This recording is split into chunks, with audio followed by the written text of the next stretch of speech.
하나님 말씀은 신약성경 히브리서 12장 1절과 2절 말씀입니다. 신약성경 366쪽에 있습니다. 우리 같이 함께 1절과 2절의 말씀을 읽겠습니다. 이러므로 우리에게 구름같이 둘러싼 허다한 증인들이 있으니 모든 무거운 것과 얽매이기 쉬운 죄를 벗어버리고 인내로서 우리 앞에 당한 경주를 하며 믿음의 주여 또 온전하게 하시는 이인 예수를 바라보자. 그는 그 앞에 있는 기쁨을 위하여 십자가를 참으사 부끄러움을 개의치 아니하시더니 하나님 보좌 우편에 앉으셨느니라. 아멘. 신앙의 경주를 하자라는 제목으로 본문의 말씀으로 설교하려고 합니다. 작년 우리가 우리 광야교회 주시는 말씀으로 히브리서 12장 2절 말씀을 1년 동안 우리가 신앙으로 고백을 했었던 말씀입니다. 이제 오늘은 1절과 2절을 또 히브리서의 이 전체의 문맥 안에서 이것이 의미하는 바, 또 이것을 통해서 우리에게 주시는 교훈의 온전한 것이 무엇인지 함께 살펴보려고 합니다. 1절에 이러므로 라고 시작을 하고 있는데, 이 이러므로 라고 하는 말은 이제 의미적으로는 이렇게 이제 인과관계를 나타냅니다. 앞에 있는 것이 원인이 되고 이제 여기에 나오는 내용이 결과가 됩니다만 굉장히 강조하는 표현입니다. 그래서 여기가 이제 왜냐하면이라고 하는 의미를 가지고 있는 헬라어가 가르라는 말이지 않습니까? 그럴 때 그 앞에 토이라는 말을 붙인 거예요. 그래서 이게 데살로니가전서 4장 8절과 그리고 여기에서만 사용하는 말입니다. 근데 굉장히 이것은 그 결과, 그 원인에 대한 그 결과를 이 결과가 사실이라는 것, 그리고 그 결과가 너무나 당연하다는 것, 이것을 강조하기 위한 겁니다. 그래서 1절을 먼저 이제 사역을 하면 이렇게 됩니다. 그러한 결과로, 이러므로를 이렇게 한 겁니다. 그러한 결과로 우리를 둘러싸고 있는 수많은 증인들의 구름이 있는 우리는, 그리고 모든 무거운 짐과 둘러싸이기 쉬운 죄를 벗어놓은 우리는 인내로 우리 앞에 있는 경주를 하자. 그러니까 이 1절의 말씀은 이제 경주하자라는 뜻입니다. 경주하자. 그런데 우리가 누구인지를 이제 두 가지로 설명하고 있는 겁니다. 그러면 먼저 여기서 우리가 누구인가? 우리는 이 편지의 수신자인 이 그러니까 유대교에서 기독교로 전향한 유대인 그리스도인들을 의미하는 것이겠고, 오늘 이 시간은 여러분들이 되겠죠. 여러분들이 이제 우리입니다. 그러면 우리가 어떤 존재들인가, 우리에 대한 말씀을 두 가지로 나누어서 하고 있습니다. 그러면은 사실상 먼저 여기 이러므로라고 하는 것은 이제 앞에 우리가 지난주 살펴보았던 바로 11장의 끝에 있는 말씀이지 않습니까? 11장에 39절과 40절이 이렇게 연결이 되어 있는 문장인데, 앞에서 밝힌 내용이 뭡니까? 믿음으로 증거를 받았지만 하나님이 우리를 위해 예비해 놓으신 더 좋은 약속을 받지 못해서 그리스도인이 없고서는 유대인들이 온전해질 수 없게 되었다라고 앞에서 밝혔단 말이에요. 그러니까 지금 그러므로 우리에게 했을 때 이 우리는 바로 앞에서 나왔던 우리를 통해서 유대인들이 온전하게 된다고 하는 이 사실을 여러분들이 염두에 두셔야 돼요. 그럼 여러분들의 신앙은 그냥 여러분 개인의 것이 아니라 사실은 우리들을 통해서 온전하게 되는 그들이 있다고요. 온전하게 되는 그들. 그러니까요, 이제 조금 이거를 심하게 이야기한다면 구약을 살았던 유대인들의 온전한 구원은 여러분에게 달려있다는 말이에요. 이러므로가 의미하는 바가 그런 겁니다. 그러니까 여러분들에게 구약의 모든 백성들, 심지어는요 그렇게 사람들로부터 존경을 받는 다윗도, 이 다윗의 그 온전한 구원은 누구에게 달려있다? 여러분에게 달려있다. 그때 또 이렇게 할 때 또 발끈하지 마세요. 우리에게 뭐가 있다고 그렇습니까? 그게 아니라 여러분들이 온전한 구원을 추구하며 살아갈 때 그것이 구약의 성도들에게도 영향을 미친다는 이야기예요. 그러면 우리가 우리의 구원을 위해서 살아가는 게 공로가 되냐면 그게 아니죠.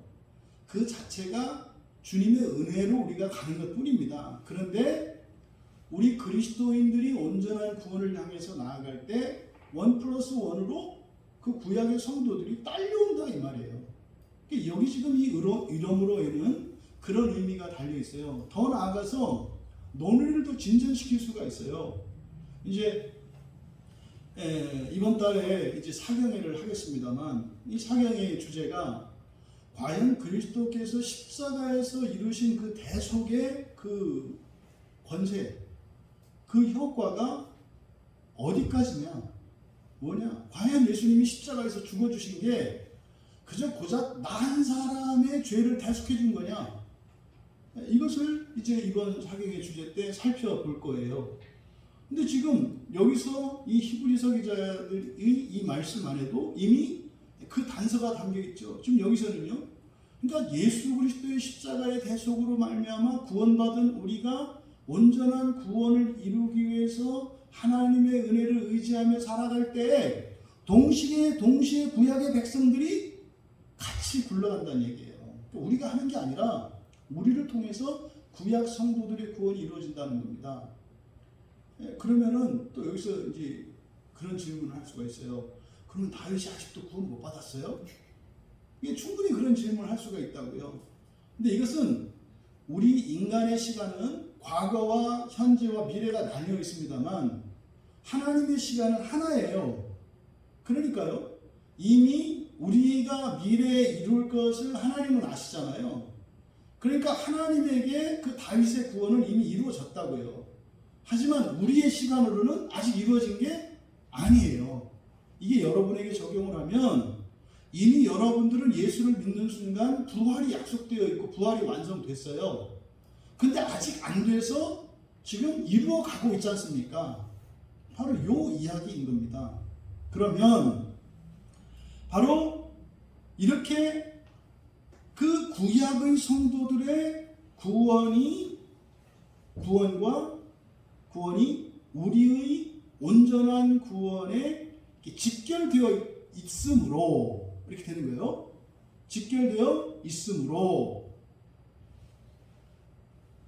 우리에게 구름같이 둘러싼 허다한 증인들이 있다. 이게 뭐냐면 그러한 결과로 우리를 둘러싸고 있는 수많은 증인들의 구름이 있는, 원래 여기는 이제 에코 가지고 있다라고 하는 동사가 쓰이고 있는데 그냥 있는 이렇게 한 겁니다. 그러면 우리가 어떤 존재다? 우리는 어떤 우리냐면은 우리를 둘러싸고 있는 수많은 증인들의 구름이 있는 우리래요. 그럼 여기서 먼저 수많은 증인들의 구름, 이제 직역을 했기 때문에 그래요. 이제 우리말 성경에서는 구름같이 둘러싼 허다한 증인들 이렇게 되어 있지 않습니까? 근데 원문 그대로 하면은 수많은 증인들의 구름이라고 이야기를 해요. 그럼 우리가 여러분들이 이제 마음속으로 상상을 하시면 돼요. 우리가 어떤 존재다? 마치 구름 가운데에 있는 것 같은 존재라는 거예요. 놀라운 사실을 얘기하고 있는 겁니다. 우리가 이게 구름에 있는, 이 구름 타는 것은 예수 그리스도의 재림의 그 모습인 것이고요. 엘리야가 하늘로 올라갈 때 모습이에요. 히브리서 기자는 의도적으로 우리를 그 하늘로 올려지는 또 하늘에서 내려오시는 예수 그리스도, 그리고 하늘로 올려졌던 엘리야의 그 모습을 신자들에게 적용시키기 위해서 수많은 증인들의 구름이라고 이야기하는 거예요. 그러니까 그 구름이 어디? 우리 주변을 두르고 있다, 이런 뜻이거든요. 우리 주변을 두르고 있는 그 증인들의 구름. 그러면 여기서 수많은 증인들, 이들이 누구겠습니까? 바로 이들이 구약의 성도들이에요. 히브리서 11장 39절에서 40절에 보면 믿음으로 증거를 받았지만, 믿음으로 말미암아 증거를 받았어요. 여러분, 구약에 있는 믿음의 선진들은 다 구원받은 사람들이에요. 그죠? 그런데요, 아직 약속을 받지는 못했다고요. 여기서 약속은 어떤 약속을 했습니까? 더 좋은 것이라고 그랬죠. 더 좋은 약속. 하나님께서 예배해 놓으신 더 좋은 약속이라고 그랬죠. 이게 더 좋은 구원, 더 좋은 소망, 더 좋은 부활. 그러니까요, 구약의 성도들이 구원을 받았지만 이게 믿음으로 말미암아 증거를 받았다는 뜻이에요. 그런데 아직 부활하지는 못한 요 사람들을 말한다고요. 그러니까 지금 여기에서 수많은 그 증인들이라고 하는 것은 앞서간 우리들을 기준으로 하면 기독교가 이 땅에 세워진 이후를 살다가 죽어간 수많은 성도들, 부활을 기다리고 있는 저 낙원에서, 저 천국이겠죠, 그들은. 그렇죠? 저 천국에서 부활을 기다리고 있는 그 성도들, 그리고 구약의 구원받은 성도들을 말하는 거예요. 그들이 어떻다? 이게 지금 만약에 우리가 이 말씀을 영적인 눈으로 본다면, 이렇게 부활을 기다리는 모든 사람들이 마치 뭡니까? 그 어미새가 탁 날라오면 그 둥지에서 이제 깨어난 지 얼마 안 된 날지 못하는 아기 새들이 어미새가 날라오면 그 먹이를 달라고 착착착착착 입을 벌리고 있잖아요. 마치 여러분들 한 사람 주변에는 그 부활을 기다리는 수많은 성도들이 여러분을 이렇게 바라보고 있단 말이에요. 그분들은 주바라기가 아니라 여러분 바라기다, 이 말이에요. 지금 히브리서 기자는 그렇게 나타내고 있는 거예요. 그러니까 이 부활할 때 일어나는, 그리고 재림하실 때 일어나는 그 모습을 여러분들에게 실제적으로 시각적으로 묘사하면서 또 우리의 삶에는 항상 구원받은 성도들이 함께하고 있다는 놀라운 사실을 여기서 가르쳐 주시는 거예요. 여기서 또 나 하나도 구원받는 게 힘들어 죽겠는데 또 누가 딸려있대. 이렇게 하기, 여러분이 더 힘을 내고 그런 게 아니라 그 사실을 알면 여러분에게 어떤 일이 일어나요? 힘이 생겨요. 힘이 생긴다고요. 그러니까 여러분에게 하나님이 이미 은혜로 주신 능력과 권세들이 있는데 몰라요. 다 없는 줄 안다고요. 나는 이게 최선이다라고 생각하고 주저앉는 경우들이 대부분이거든요. 근데 이 진리를 알게 되면 어떻게 돼요? 내가 사랑하는 누군가를 위해서는 내가 할 수 있는 이상의 힘을 낼 수 있다는 걸 경험하게 되거든요. 그러니까 이 사실을 여러분들이 알았을 때 여러분들에게 더 많은 충성과 이런 수고와 노력을 요구하는 것이 아니라 사실은 우리 안에 잠재되어 있는 능력이지만 번번이 없는 줄 알고 쓰지 못하는 이런 능력들을 꺼내서 쓸 수 있게 하는 거예요. 이게 진리가 자유케 한다는 이 말씀 안에 있는 또 다른 의미예요. 그러니까 우리는 바로 거기에 둘러싸여 있다. 둘러싸여 있다. 그때 이 수많은 증인들은 바로 구약의 성도들과 신약의 모든 성도들, 그래서 부활을 기다리고 있는 모든 성도들을 나타내는 말이다. 그러니까 여러분들이 이렇게 생활하실 때 여러분은 그 어떤 경우에도 홀로인 적이 없어요. 그리고 여러분의 인생이 사람들 보기에는 초라하고 보잘것없는 것 같아도 아니에요. 수많은 앞서간 성도들의 부활을 위해서 여러분들이 살고 계시다는 사실을 기억하시기 바랍니다. 그들 위해서 산다고 해서 뭐 하는 게 아니다. 여러분이 온전한 구원의 소망을 버리지 않고 그것을 추구하면서 살아갈 때 그것이 굉장히 영광스럽고 가치 있는 일이다 라고 하는 사실을 여기에서 가르쳐주고 있다. 두 번째로 그리고 모든 무거운 짐과 둘러싸이기 쉬운 죄를 벗어놓은, 벗어버리고까지 이제 끊으세요. 1절에 얽매이기 쉬운 죄를 벗어버리고, 여기서 이제 끊으세요. 여기서 벗어버리고 여기까지가 이제 두 번째 우리를 수식하는 문장인데, 앞에서 우리를 둘러싼 수많은 증인들의 구름이 있는, 여기는 현재 분사예요. 항상 같이 있는 거예요. 이들이 따라다니는 겁니다. 항상 이들과 함께하는 이런 의미예요. 두 번째로 이제 우리에 대한 설명, 그리고 모든 무거운 짐과 둘러싸이기 쉬운 죄를 벗어놓은 우리입니다. 그러면 여기서 무거운 짐들과 둘러싸이기 쉬운 죄를 벗어놓는다. 이것은 둘 다 부정과거예요. 벗어버린다는 것은 부정과거예요. 그러니까요, 이미 벗어놓은 겁니다. 지금 우리말 성경에는 무거운 것과 얽매이기 쉬운 것을 벗어버리고, 그러니까 여러분들이 벗어야 할 것처럼 보이잖아요. 근데 이게 우리들에게는, 이런 말이 우리에게 잘 와닿아요. 그렇지, 벗어버려야지. 왜냐하면 여러분은 어젯밤에 지은 여러분의 죄를 기억하고 있기 때문에, 그렇지, 벗어버려야지. 이렇게 해서 이해가 잘 된다고요. 근데 그러니까 어떻게 돼요? 자꾸 여러분들을 매게 돼요. 그러니까 여기서 벗어버리고가 아니라 벗어버렸어요. 벗어버렸다요. 벗어버렸다. 그러니까 벗어놓은 우리입니다. 그러니까 무거운 짐과 둘러싸이기 쉬운 죄, 이게 뭘 의미하는 걸까? 그래서 무거운 죄, 이거는, 이 단어도 성경에 딱 한 번만 이렇게 사용되는 거거든요. 그래서 아니죠. 벗어버린다라고 하는 이 말이, 아포티템이라고 하는 이 말이 성경에 단 한 번 사용이 돼요. 그러면 벗어버렸다. 제가 착각했습니다. 벗어버렸다. 이것은 부정과거 시제로 되어 있다. 부정과거 시제로 되어 있다는 거.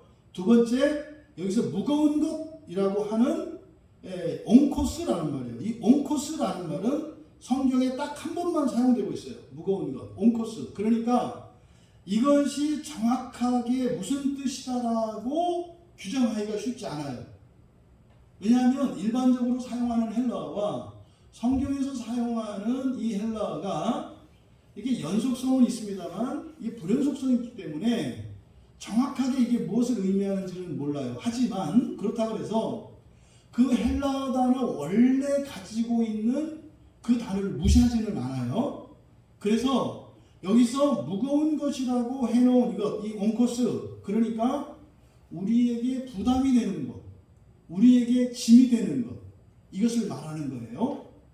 또 얽매이기 쉬운 이라고 번역된 이 단어를 그대로, 이제 그 단어를 그대로 문자적으로 풀면 이게 둘러싸이기 쉬운, 뭐 이런 의미예요. 둘러싸이기 쉬운. 그런데 여기서 둘러싸이기 쉬운이라고 하는 이 말이 바로 앞에서 우리를 둘러싸고 있는 증인 그랬잖아요. 그래서 둘러싸여 있는 이 둘을 또 대조하고 있어요. 그럼 여기서 둘러싸이기 쉽다라고 하는 게 사실은 뭡니까? 포위되는 거죠. 근데 이건 좀 부정적인 의미예요. 부정적인 의미. 그런데 여기서 둘러싸이기 쉬운이라고 하는 것은 서 있다라고 하는 말이 같이 이 안에 포함되어 있어요.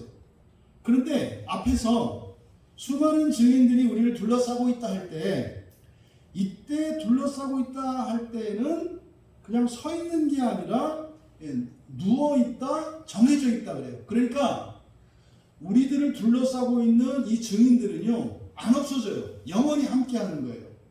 근데 여기서 얽매이기 쉬운이라고 되어 있는, 그러니까 우리를 둘러싸는 이것은 영원한 게 아니라 잠깐 있다가 또 사라지기도 하는 것이라고 하는 두 가지 대조를 나타내고 있어요. 그러니까 여기서 지금 말씀하고자 하는 바는 뭐냐? 그러니까 무거운 것과 둘러싸이기 쉬운 죄 그랬으니까 무거운 짐이나 둘러싸이기 쉬운 죄나 둘 다 무엇에 대한 무엇을 말하는 건지 우리가 알 수 있죠. 바로 죄책에 대한 겁니다. 죄책. 그러면 현재 여러분들이 쥐고 있는 무거운 짐, 여러분들이 지금 깨닫고 있는 죄죠. 여러분들이 힘들어하는 거. 이거는 여러분들이 힘들어하는 죄라는 것은 그냥 나쁜 짓 하는 것이 아니에요. 성경에서 항상 죄라고 하는 것은 우리의 존재론적인 그리고 우리의 행위에 그리고 우리 내면에 이 모든 부족한 것, 온전하지 못한 것을 죄라고 하는 거예요. 예를 들어서 내가 지금 돈이 없어서 돈 때문에 고생하고 있어요. 돈이 없는 것도 죄라고요. 또 내가 병에 걸려서 병 때문에 심각한 고통을 겪고 있어요. 이것도 죄라고요.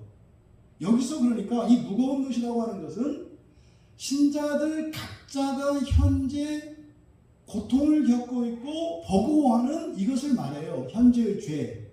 그런데 얽매이기 쉬운이라고 하는 것은 앞으로 언제든지 또 올 수 있는 걸 말하죠. 그러니까 현재 내가 지고 있는 이 죄의 무게, 또 앞으로 얼마든지 또 나에게 더해질 수 있는 또 다른 죄를 말하고 있다. 근데 그걸 어떻다? 벗어버려야 한다가 아니라 어떻게 됐다? 벗어버렸다고 한다 이 말이에요. 벗어버렸다. 그러면 아니 지금 당장 내가 힘들어 죽겠는데 뭘 벗어났다고 그래? 그러면은 히브리서 기자가 거짓말하는 건 아닐 거 아니에요. 이때 우리들에게 나올 수 있는 반은 차버리라고 그래. 말도 안 되는 소리 하고 있어. 나는 아니구만. 뭐 그런 것도 그럴 수 있죠. 맨날 나만 빼고 얘기해. 그래 누구 뭐 어느 집사 뭐 누구네 집에는 뭐 좋은 일이 있다더라. 거긴 그랬는지 몰라도 나는 안 그래. 이렇게 막 신사가 뒤틀릴 수도 있어요. 그럼 항상 여러분 생각으로 하나님의 말씀이 이해 안 될 때 이해하려고 노력하셔야 되지. 아니다라고 이렇게 쳐버리면 안 돼요. 뭐지? 이해할 수 없는 말이잖아요. 그럼 여기서 무거운 짐과 둘러싸이기 쉬운 죄라고 하는 이것이 결국 존재론적인 것이든 관계의 문제든 뭐 인격적인 것이든 물질적인 것이든 정신적인 것이든 영적인 것이든 모든 그런 힘든 거. 여러분 기도 제목 있잖아요. 탄식하는 거. 또 염려하고 걱정하는 거 있잖아요. 이걸 말하는 거예요. 그런데 아니 지금 난 그런 문제 때문에 괴로워하고 있고 또 지금까지 살아보니까 뭐 전혀 예상할 수 없었던 그런 불행한 일들과 이런 환난과 고난들이 찾아올 수 있는데 현재에도 겪고 있고 미래에도 올 수 있는 것인데 여기서는 벗어버렸다고 말씀을 한다 이 말이에요. 이게 믿음의 언어예요, 여러분. 이게 바로 뭘 얘기하는 겁니까? 예수 그리스도의 십자가의 대속을 말하는 거예요. 예수님이 십자가의 대속을 말하는 거예요. 여러분들이 그렇잖아요. 정말로 오늘부터 결단하고 교회를 안 나오기로 결단하고 예배도 안 드리기로 하고 성경도 안 보기로 하고 예수의 옛자도 내가 쓰지 않고 살기로 결단했다고 쳐요.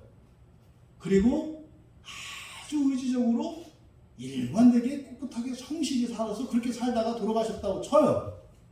그렇다고 해서 여러분에게 부활이 사라지지가 않아요. 부활이 사라지지가 않아요. 그러니까 여기서 말하는 이것은 죄책을 말하는 거죠. 죄책을 말하는 거예요. 근데 그 죄책을 벗어났다, 해결됐다는 거잖아요. 그러니까 이게 뭘 의미하는 거다? 내가 지금 이렇게 힘들어하는데도 불구하고 이것을 벗어버렸다고 이미 부정과거형으로 말씀한 것은 소망에 대한 이야기구나. 예수님의 십자가의 대속을 말하는 거구나. 이렇게 우리가 이해할 수 있어야 된다 이 말이에요. 우리의 정체성을 이렇게 두 가지로 이야기하고 있습니다. 항상 언제나 부활을 바라는 성도들이 나와 함께 살고 있다는 것. 그리고 나는 어떻다? 현재는 어떤 이런 죄로 인한 이 죄책과 또 인간의 나의 연약함과 또 무능함으로 인해서 또 심지어는 우리가 알면서도 죄를 지을 때가 있잖아요. 현재도 그렇고 앞으로도 그럴 거지만 사실은 그것은 이미 완성되어 있다는 거죠. 어디서? 예수 그리스도의 십자가 안에서.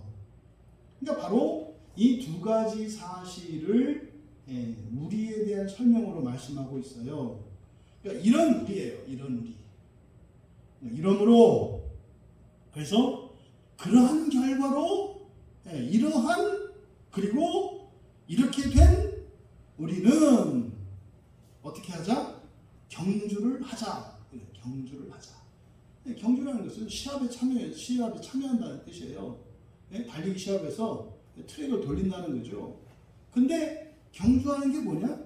인내로 그랬어요. 인내로 경주하자. 그런데 여기에 지금 우리말 성경에는 우리 앞에 당한 경주 이렇게 되어 있어요. 우리 앞에 당한 경주. 이게 무슨 말이에요? 이게? 우리 앞에 당한 경주라는 게. 가만히 생각하면 이제 헷갈려요. 생각 않고 읽을 때는 안 헷갈리는데 어차피 아무 의미 없이 그냥 글자만 읽으니까. 근데 생각을 하면 헷갈려요. 우리 앞에 당한 경주? 그럼 옛날에 내가 당했다는 얘기야? 또 그건 또 아닌데. 왜? 앞에 당한 경주니까. 그럼 옛날에 내가 겪었던 어려움들을 말하나? 그럼 이게 이제 뭐야? 이게 웃기는 거잖아요. 근데 저는 이 성경을 보면서 느끼는 게 진짜로 이 성경을 번역하는데 마귀가 엄청나게 돈을 들였구나. 엄청난 사람들을 동원했고 엄청난 돈을 들였고 엄청난 수고를 했구나. 그러니까 아주 성경을 비비 꼴려고 엄청나게 애쓴 게 보여요. 왜냐하면 여기서 지금 우리 앞에 당한이라고 되어 있지 않습니까? 이게요 프로케이마이라는 단어인데요.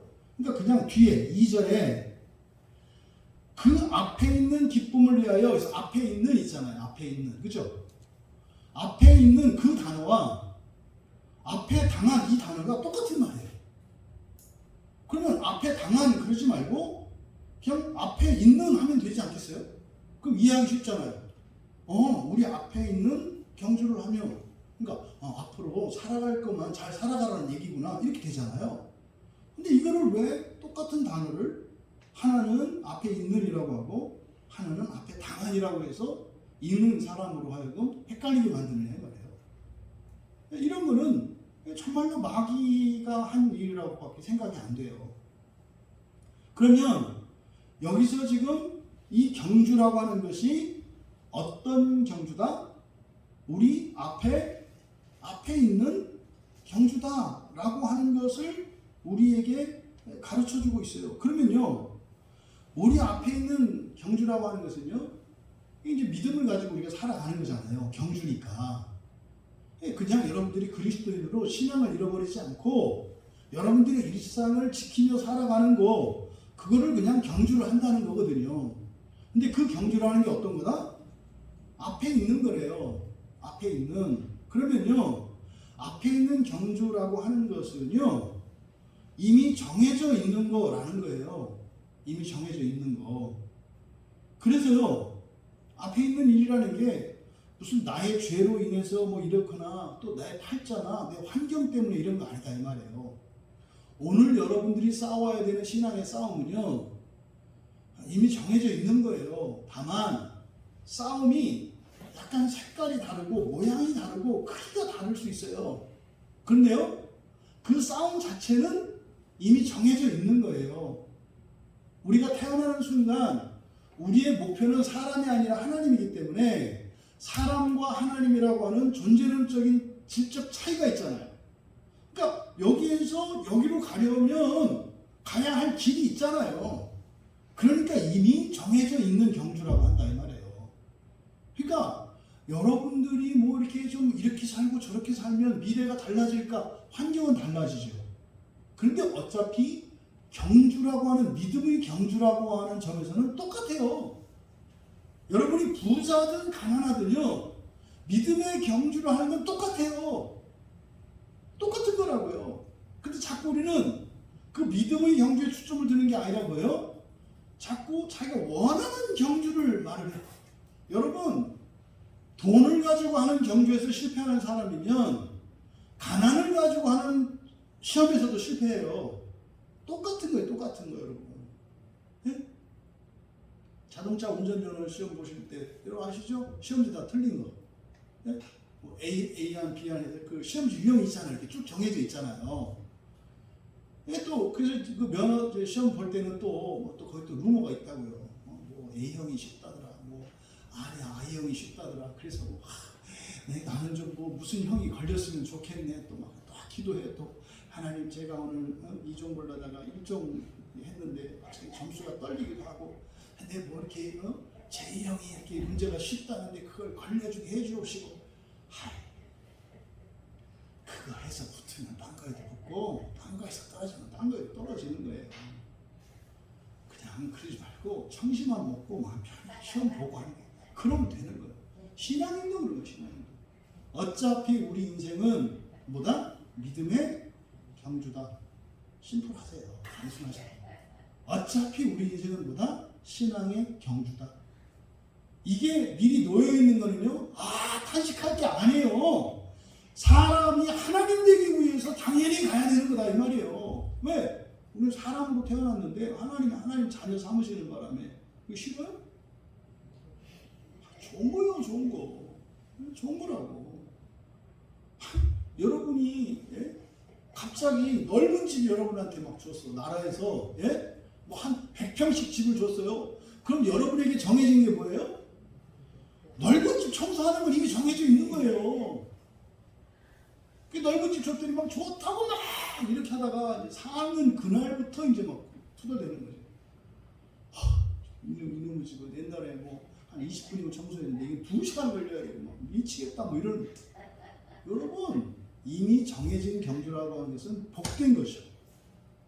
마치 직장이 없어서 막 고민하던 어떤 젊은이가 그렇게 원하던 직장에 취직을 했어요. 그럼 그 사람 앞에 정해져 있는 건 뭐예요? 회사에 들어가서요, 출근 시간 정시에 출근하고 정시에 퇴근하면서 주어진 일들과 알 수 없는 그런 일들을 막 해가는 거 이미 정해진 거예요. 여러분이 예수를 믿는 순간 그 이전에 하나님이 여러분을 선택하셨지만 여러분들은 이미 여러분의 인생이 그 거룩한 신앙의 경주가 됐어요. 여러분의 인생이. 그건 이미 정해진 거다 이 말이에요. 그것을 여기서 우리말 성경으로는 우리 앞에 당한 경주라고 한 거예요.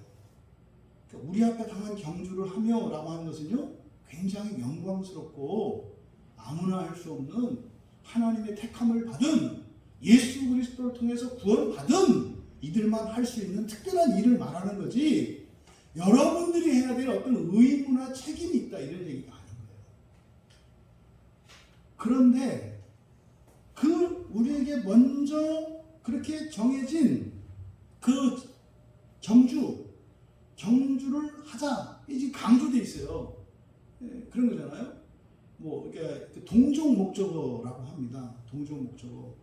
뭐 우리가 글을 쓴다 할 때 너 뭐 하고 있어? 나 뭐 좀 쓰고 있어? 그래서 글을이라는 말을 안 써도 되죠.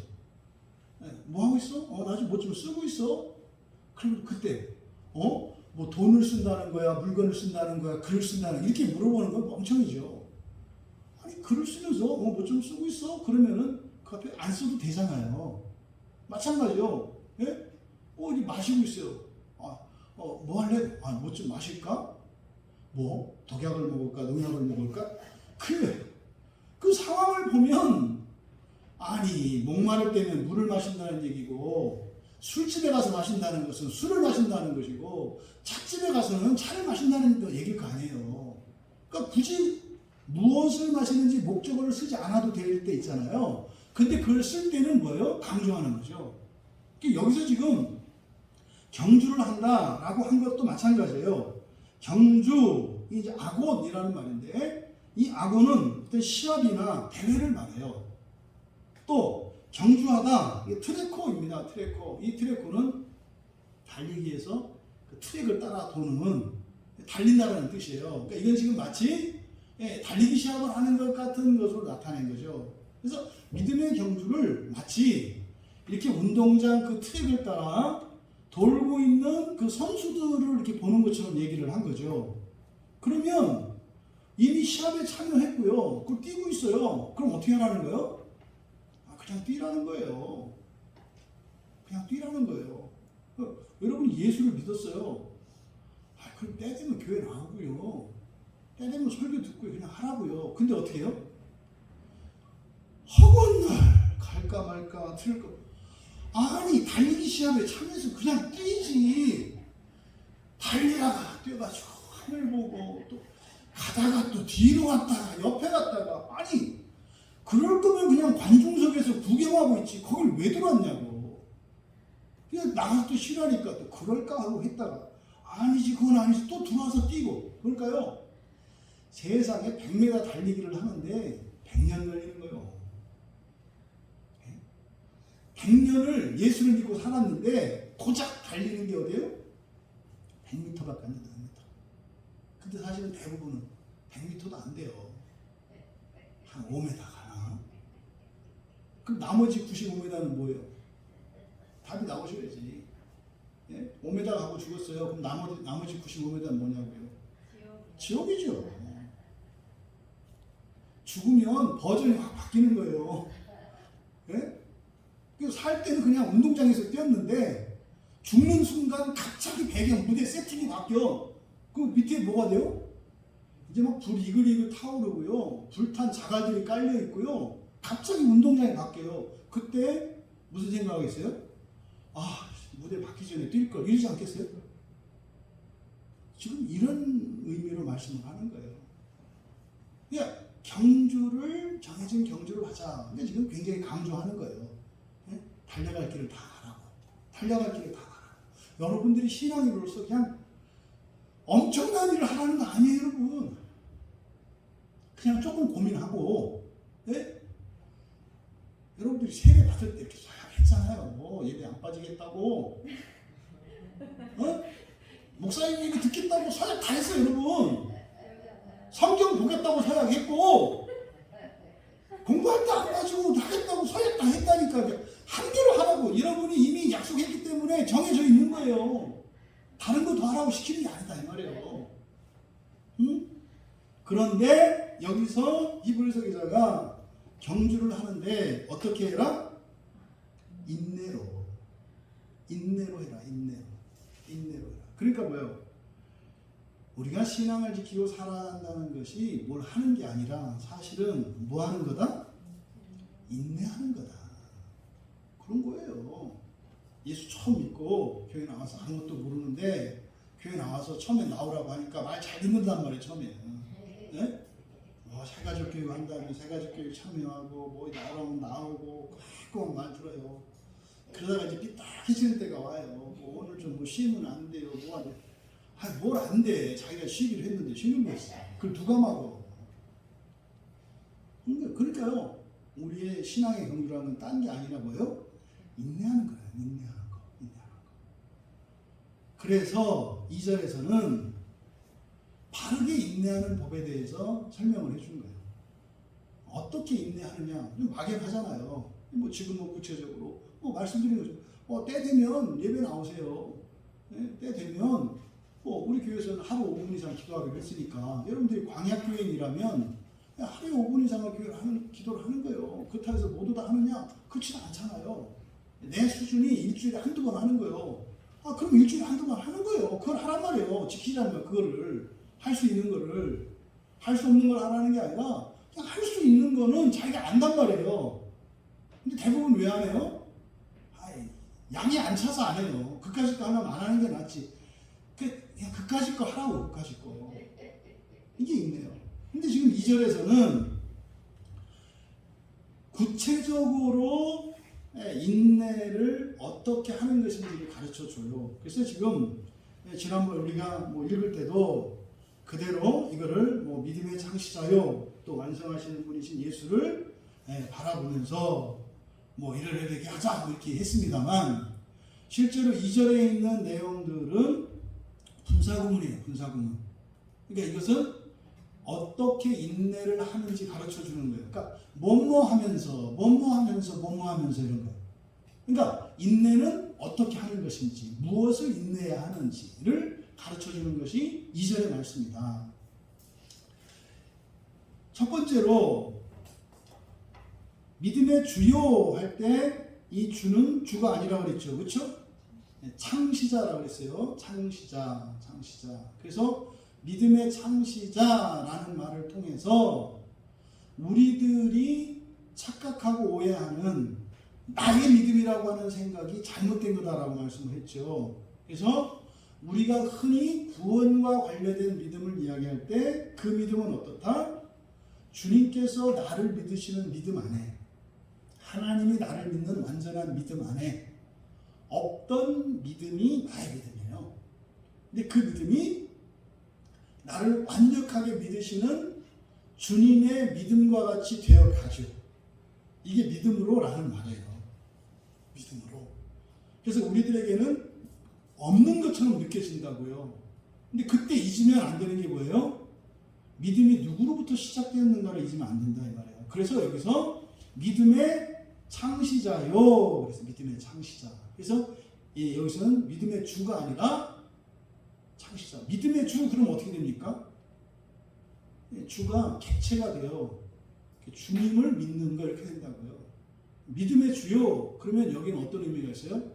여러분 주님을 믿으세요라고 하는 의미도 있죠. 물론 믿음의 주니까 그렇죠. 완전히 잘못된다고요.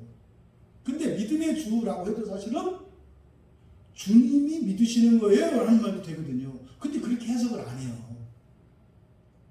그러니까 믿음의 주 그러면 대부분 어떻게 해요? 우리가 예수를 믿어야 된다.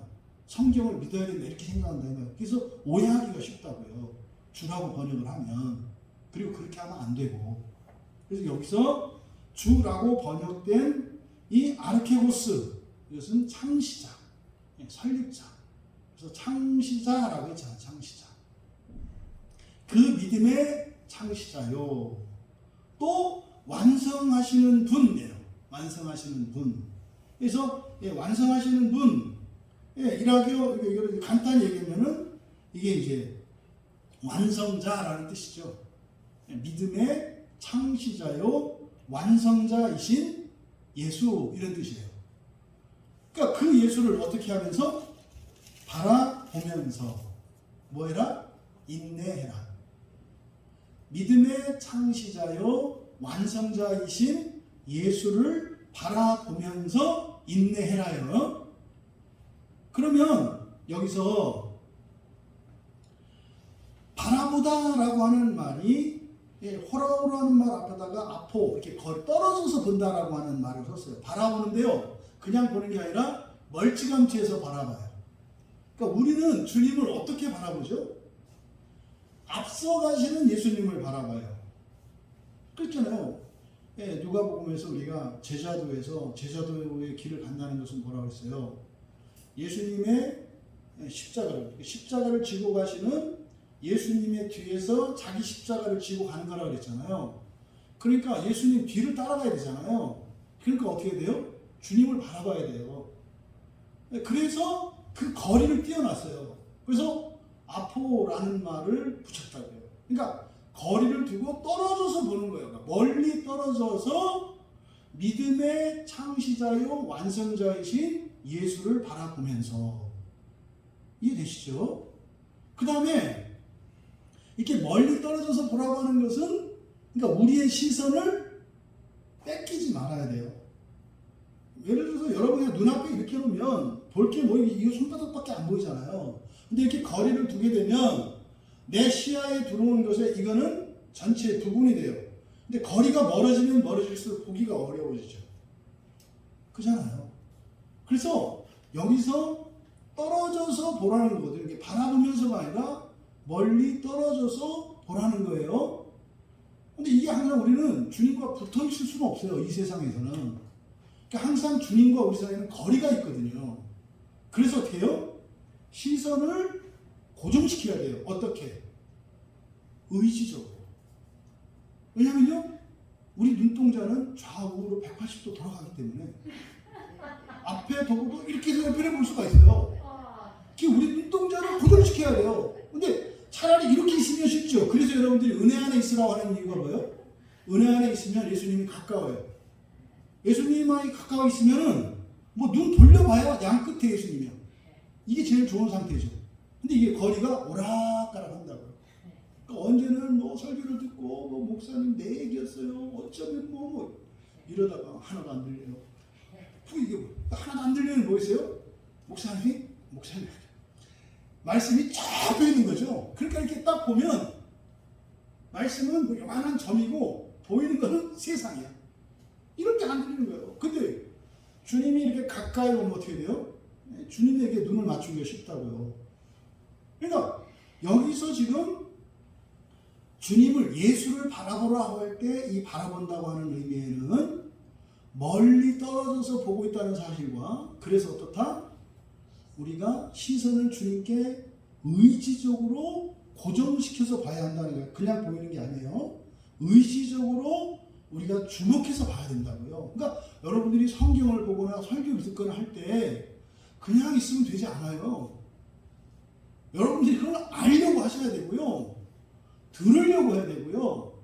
여러분의 관심과 주의를 쏟아야 들려요. 종종 설교가 안 들린다는 분들이 있어요. 그런 분들은 100% 설교 본문을 안 읽어본 사람이에요. 이건 100%예요. 아닌데요, 난 읽었는데요. 어쩌다 또 한 번을 읽을 수 있어. 읽었다 하더라도 아무 생각 없이 읽는 거예요. 그게 무슨 내용인지도 몰라. 그럼 여러분들이 생각을 갖고 읽으면은요, 설교를 반드시 들으면, 어떤 생각을 갖고 그 본문을 읽고 설교를 들으면, 내 생각하고 다르네? 이게 반드시 나오게 돼 있어요, 설교에서는. 내가 읽을 때 그런 뜻이 아니었는데? 이상하네? 그렇게 하면서 보게 되어 있다고요. 그랬을 때 여러분의 관심이 말씀에 이렇게 쏠리는 거거든요. 근데 아무 생각이 없어요. 아니, 뭐 여러분이 채식주의자인데 무슨 고기를 파는 사람의 얘기가 들어오겠어요? 응? 여러분이 보기를 이 세상을 보고 있는데 하나님 나라 얘기하는데 그게 들리겠냐고요. 여러분들은 어떻게 들리는지 모르겠지만 제가 하는 설교를 이렇게 들어보면은요, 다 하나님 나라 얘기예요. 다 하나님 나라 얘기예요. 그러니까 설교가 안 들리는 분들은요, 땅을 바라보고 있는 사람들은요, 이 설교가 안 들려요. 왜요? 상관없는 얘기를 하고 있거든요. 지금 나는 지금 여기를 보고 있는데 여기 얘기가 하나도 안 나와요. 다 저기 얘기만 한다고요. 그러니까 뭐 설교가 어렵니? 뭐 당신이 어려워요. 나는 당신이 어려워요. 그래서 주님은 어떻게 여러분들이 의지적으로 마음을 쏟고 집중해서 봐야 되는 거예요. 근데 그분이 누구시다? 믿음의 창시자의 완성자니까 믿음에 있어서 여러분들이 두려워할 필요가 있어요? 없어요? 없어요.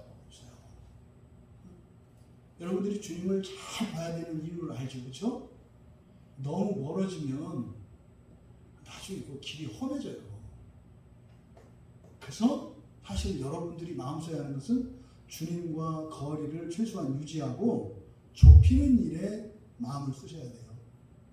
회개하는 게 뭡니까? 멀어지지 않는 거예요. 여러분들이 말씀을 들었을 때 죄가 발견이 돼요. 싫거든요? 싫어요. 그러면요, 그게 거리가 멀어지는 거예요, 주님하고. 회개를 하면요, 멀어진 만큼 가까워져요.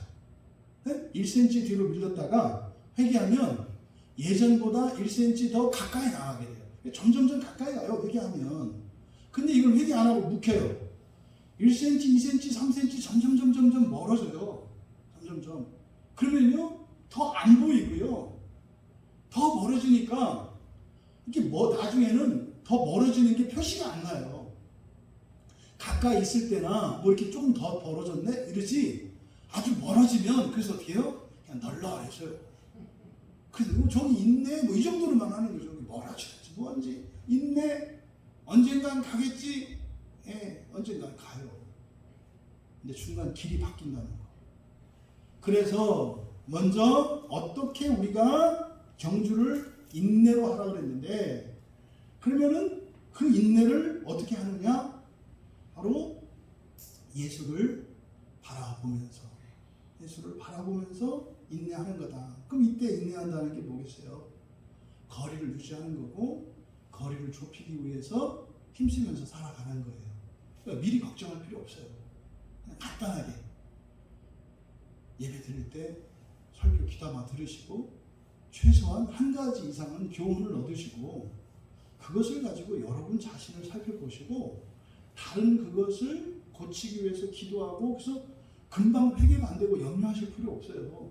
금방 회개가 안 되면 회개될 때까지는 좀 거리가 떨어지겠지만 어차피 회개되는 순간 어떻게 돼요? 이게 그대로 이렇게 선대칭돼서 반대로 팍 넘어가 버리기 때문에 이렇게 회개하는 중에 멀어지는 걸 염려하실 필요 없어요. 어차피 그래서 이게 그냥 딱 그쪽으로 갈 거기 때문에. 그러니까 그 회개하는 중에 그 힘든 것 때문에 괴로워하지 마라. 사람들이 그때 포기해 버린다고요. 안 되니까. 그러면 이제 진짜로 그 거리에서 그거를 낙오되는 거죠. 절대 포기하지 말고 놓치지 마라. 그래서 예수님을 계시록 1장 8절에서 알파와 오메가요, 처음과 마지막이요, 시작과 마침이다 이렇게 말씀하시잖아요. 그 다음에 두 번째로 그는 그의 앞에 놓인 기쁨 대신 십자가를 견디셨다.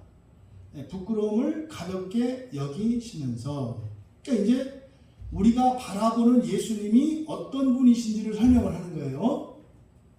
믿음의 창시자요 완성자이신 예수 그리스도를 바라보면서 이제 그 경주를 하는데, 그 인내를 하면서 경주를 하는 건데, 우리가 바라봐야 되는 그 그리스도는 어떻게 하셨는지, 그러니까 우리가 예수님의 무엇을 보아야 하는가? 예수님은 어떤 분이시다? 그의 앞에 놓인 기쁨을 위하여가 아니라 그랬어요. 의미상으로는 통합니다만 이렇게 하면 안 돼요. 기쁨을 위하여 십자가를 참았다 그러면 어떻게 돼요? 십자가를 참아야 그 기쁨을 얻는 게 되잖아요. 그게 아니에요. 그 기쁨은 이미 정해져 있는 거예요. 정해져 있는 거. 그러니까 원래는 기뻐하셔야 돼요. 원래는 기뻐하시고 사람들로부터 인기를 얻으시고 사람들로부터 경배를 받으시고 원래는 그러셔야 되는 거예요. 그런데 그것 대신에 십자가를 주셨다는 겁니다. 그러니까 여러분들이 살면서 겪는 고난이 어쩔 수 없이 겪는 고난이 아니에요.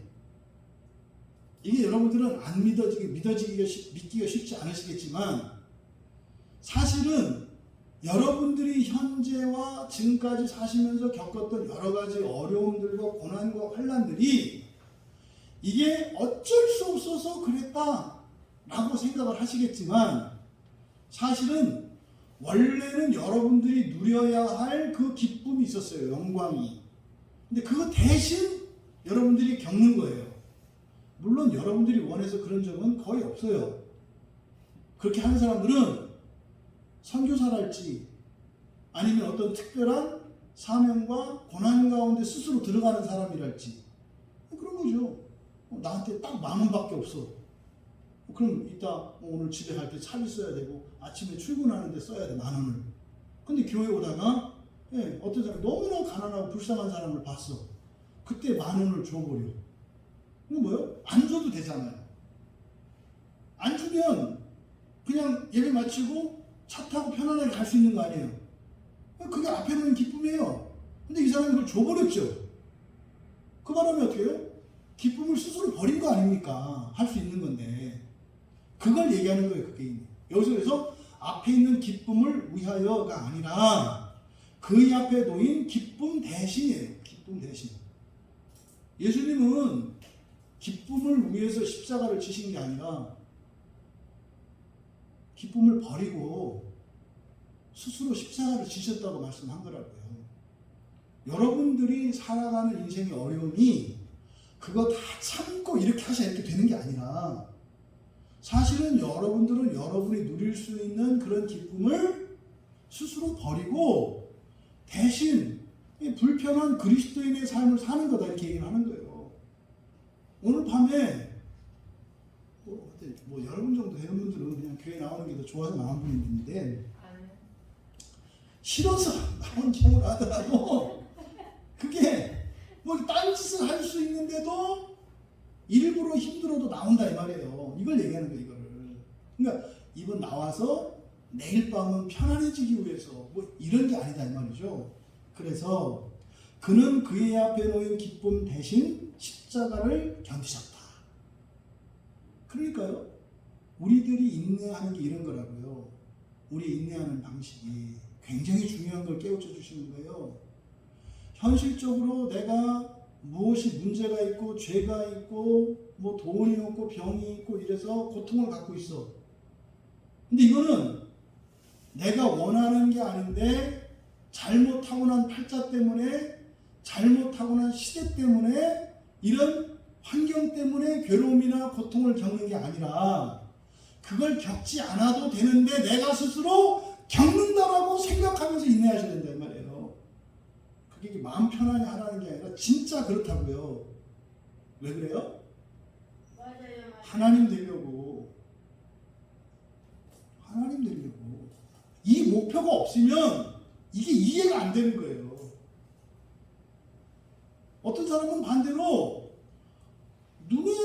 내 앞에 있는 기쁨을 보기 위해서 십자가를 지려고 하는 사람들이 있어요. 왜요? 현실의 문제를 해결하려고 교회 나오는 분들이 있다고요. 그 사람들은 그거죠. 기쁨을 위하여 십자가를 찾는 거죠. 그러니까 뭐요? 기쁨을 위해서 주일날 긴 설교를 듣는 거죠. 그런데 안 생겨. 그러니까 어떻게 해요? 소용없는 거잖아요. 왜? 내가 기쁨을 위해서 교회 나왔는데 기쁨이 안 생겨. 그러니까 그만둬야죠. 이게 지금 많은 그리스도인들이 가지고 있는 사고방식이에요. 이거를 뭐라 그래요? 기복신앙, 세속, 현세신앙이라고 얘기를 하는 거예요. 여기서 말하는 그 기쁨, 그 앞에 있는 기쁨이라고 하는 것은 하루 뒤, 한 달 뒤, 1년 뒤, 2년 뒤, 10년 뒤 이게 아니에요. 물론 그런 의미도 있죠. 여러분들이 진짜로 끝까지 참고 견디고 순종하면서 신앙생활을 하면 여러분 현실의 삶 속에서 물질적이고 현세적인 기쁨이 반드시 나타나요. 요즘에 적지 않은 목사님들이 이제는 기가 꺾여서 여러분이 예수를 잘 믿는다고 해서 꼭 여러분들이 잘 살거나 행복해지는 것은 아닙니다. 다 거의 이렇게 설교해요. 한번 이제 기회가 되면 들어보세요. 왜요? 자기가 살아보니까 그렇게 되는 게 아니거든. 그러니까 이제 아예 대놓고 세상에 이런 믿음 없는 말이 있어요. 그러니까 어느 한쪽에서는 또 무조건 다 된다고 얘기하고 어느 한쪽은 또 그건 되는 게 아니고 될 수도 있고 안 될 수 있대. 그러니까 뭐요? 복권 뽑는 거예요? 제비 뽑기 하는 거예요? 돼요. 잊지 마세요. 돼요. 이 제가 할 필요 없는 말이고 돼요, 여러분. 여러분, 무당을 찾아서 점집 들어드는 거나 복을 구하기 위해서 절에다가 엄청난 시주를 하는 거나 교회에서 잘 먹고 잘 살기 위해서 헌금하고 열심히 사는 거나 효과? 교회가 더 나아요. 그것으로 비교해도 더 나아요, 여러분. 안 된다고요? 당신 안 한 거예요. 그거는 종교의 차이가 아니라 믿음의 차이거든요. 믿음이 있으면요, 일어나요. 믿음이 있으면 일어나요. 근데요, 믿음도 없이 절간을 100날 다녀보세요. 되나? 안 돼요. 근데요, 마찬가지예요. 교회에도 믿음도 없이 교회 다니면 될까요? 안 돼요. 안 된다는 생각을 갖고 있고, 그리고 될 수도 있고 안 될 수도 있다는 생각을 갖고 있는데 그게 되겠어요? 안 된다니까요. 근데 제가 단언코 말씀드릴 수 있어요. 잘 먹고 잘 살 수 있어요. 여러분들이 정말 하나님이 그렇게 해주실 것이라고 믿고 말씀대로 살고 신앙의 이 일상을 지키면서 살면요 잘 살게 돼요. 근데 그건 목표로 삼으면 안 되지, 그죠? 그거는 교회 밖에서도 할 수 있는 거거든요. 그렇다고 해서 그건 아무것도 아니다? 그건 아니에요. 있어요, 여러분. 있어요. 하지만 여기서 그 앞에 있는 기쁨이라고 할 때 이 기쁨은 어떤 기쁨을 말해요? 부활이에요, 여러분. 부활이에요, 부활. 물론 우리는 당장 이 눈앞에 있는 떡이 크니까 떡이 생기는 것도 필요하다니까요. 생겨요. 근데 이건 무엇에 부합할 때? 부활을 위해서 도움이 될 때, 선할 때 그런 일이 생겨요. 근데 부활과 엉뚱한 방향으로 번지수가 틀렸어. 그때는 생기면 안 돼요. 근데 그때도 생기는 일이 일어나요. 누가 주는 거예요? 마귀가 주는 거예요. 마귀가 주는 거예요. 저도 광야교회에서 신앙생활 하고 나서 설교를 다른 분들 설교를 듣기가 훨씬 힘들어졌어요. 제가 광야교회 오기 전까지는 그렇지 않았거든요. 광야교회 오기 전까지는 다른 목사님들, 이렇게 유명한 목사님들이나 이런 목사님들 설교를 받고 저도 은혜를 더 많이 받았어요. 이렇게. 근데 광야교회에서 신앙생활 하고 나서는요, 싱거워서 못 들어요. 절대로 그분들을 무시하는 게 아니에요. 제시하는 목표가 하늘이 아니에요. 다 땅에 대한 이야기예요. 다 땅에 대한 이야기. 성경 얘기 다 하시고요. 틀린 얘기 안 하세요. 근데 그분들에게는 다 구름 아래 있는 이 세상 이야기예요. 다. 예수처럼 살아가세요. 예수님을 닮아가세요. 똑같은 얘기를 해요. 근데요, 목표가 달라요. 목표가 달라요. 여러분, 이 세상에서 예수님처럼 사는 거 별로 안 좋습니다. 그렇게 좋지 않아요, 여러분. 이 세상에서 예수님처럼 살면 어떻게 되시는지 아시죠? 어떻게 돼요? 제자들한테 배반당하고요. 누명 쓰고 십자가에 못 박아 죽는 게 이 세상에서 예수 닮는 거예요. 근데요, 이 세상에서의 예수를 닮으려고 해요. 모순이죠. 이 세상에서 예수를 닮으면 행복하대요? 안 행복해요. 그러니까요, 목표가 하늘이 아니니까 목표가 땅이야. 그런데 예수님처럼 살래. 그러면 예수님처럼 사는 건 좋은 거래. 근데 사실은 성경은 예수님처럼 살면 망한다니까요. 그러니까 어떻게 사람들이 최면에 걸려가지고 뭐 이렇게 마약 중독자처럼 이상이 마비가 돼요. 그러니까 자기들이 무슨 말을 하는지 몰라요. 그런 말들은 안 보여. 예수님이 십자가에서 죽은 것은 내 죄를 대속하기 위해서만 죽었다고 생각해. 근데 자기가 예수를 닮으려고 한대. 그럼 자기도 곧 죽을 거거든요, 예수님처럼. 근데 그런 일은 없대. 왜? 예수님이 죽으셨기 때문에. 이게 지금 이게 헛바퀴 도는 인생을 생각을 해요. 여러분, 여기서 그 앞에 있는 기쁨이라는 것은 부활의 기쁨이고, 그 부활의 기쁨이라는 것은 현재적인 기쁨은 없느냐? 있다고요. 있다고요. 다만 이 부활의 기쁨이라고 하는 최종적인 이 기쁨에 선할 때, 유익이 될 때 현세적인 복이 있어요. 근데 여기서 벗어나면 없어요. 근데 마귀가 이걸 줘요. 이거를 여러분들이 분별할 수 있어야 된다고요.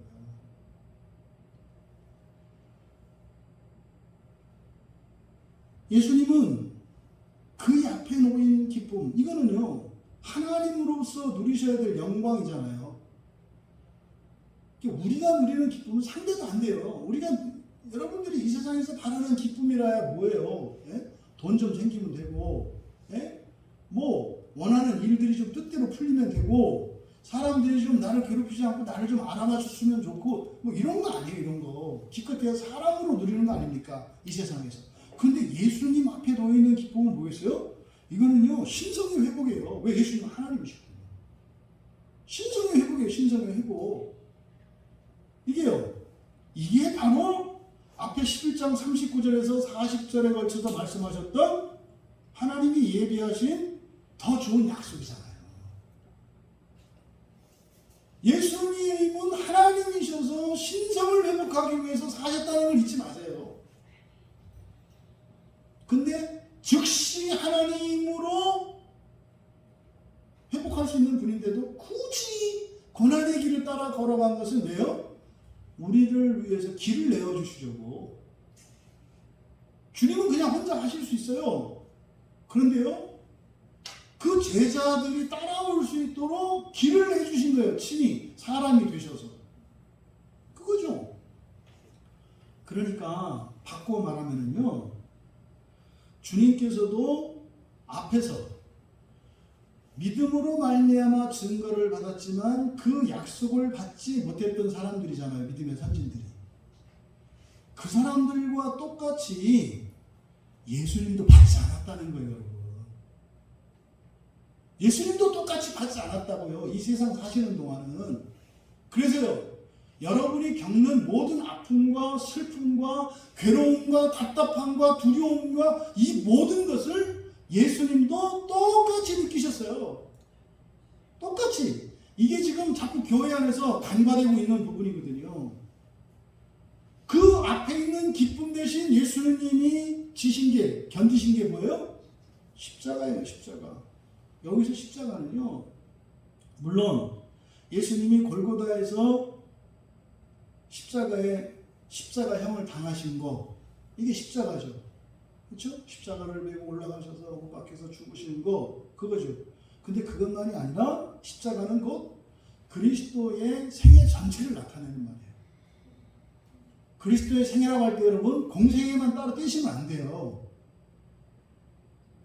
서른부터 이 사역에 임한 것은 율법에 순종하기 위한 거예요. 구약의 율법에서 사람이 공직에 취임할 수 있는 나이가 30이에요. 그러면 29대는 예수님이 자격이 없어서, 그럼 그리스도 자격이 안 돼서 30 될 때까지 준비를 하신 것이냐? 그렇지 않아요. 이미 예수님이 12살 때 성전에서 박사들을 능가하는 지혜를 갖고 있는 게 다 보이잖아요. 자격은 이렇게 차곡차곡 배워서 되는 게 아니에요. 예수님은 신성이시기 때문에. 그런데 왜 30부터 그리스도의 공생애를 사셨을까? 율법에 순종하기 위해서요. 원래 이 공직에 나서려면 30이 돼야 된다고. 그래서요, 30년을 사셨던 이것도 예수님의 십자가 안에 포함되셔야 돼요. 자꾸 예수님의 그 30년의 인생을 우리가 간과하는데, 예수님의 30년의 인생은 여러분들이 살았던 인생과 똑같아요. 네? 잘못도 안 했는데 보나마나 성경에 나오는 예수님의 형제와 누이들을 보면 속 썩이는 애들이 있어요.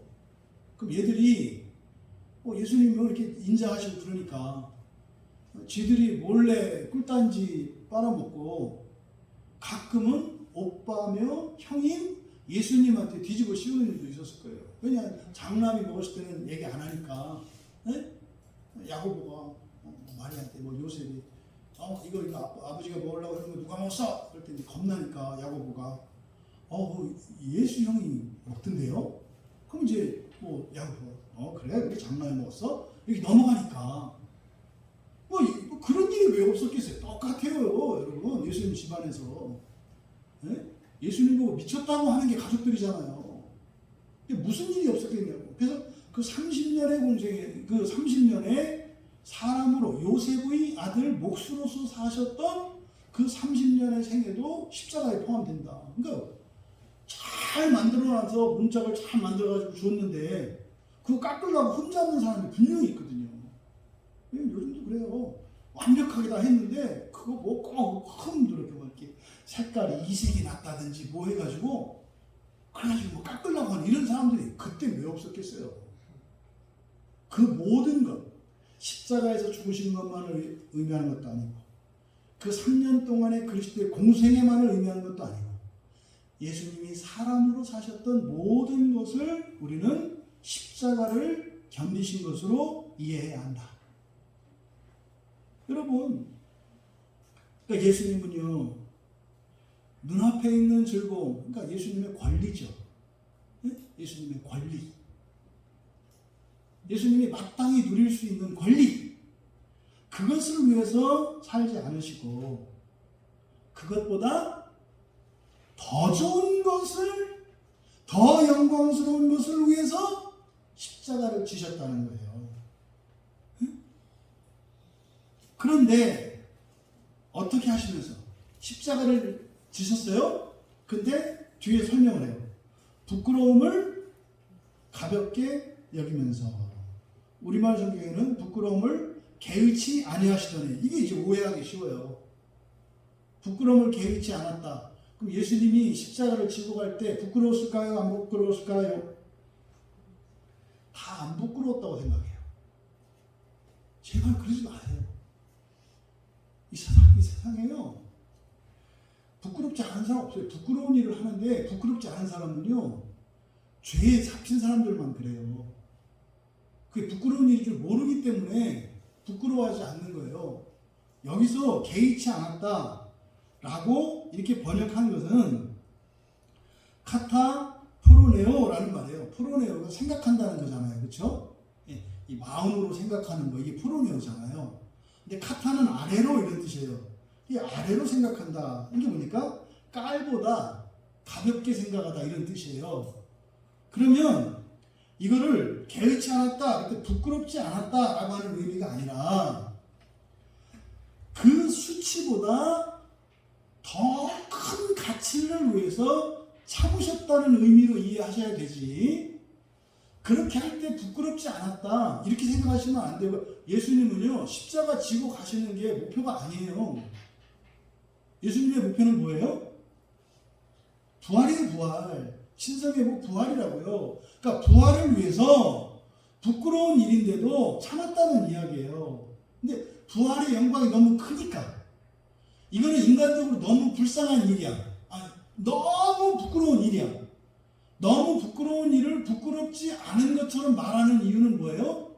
부활의 영광이 너무 크기 때문에 이거를 개의치 않았다 이렇게 얘기를 하는 거예요. 그래서 여러분들이 정말로 예수님에 대해서 그리스도인들이 많이 오해하시는 것이, 예수님이 이 세상을 사실 때, 그리고 더 구체적으로 십자가를 지고 가실 때 부끄럽지도 않고 아무렇지도 않았을 거라고 생각하는 것은요, 굉장히 무도하고 비인격적인 생각이에요.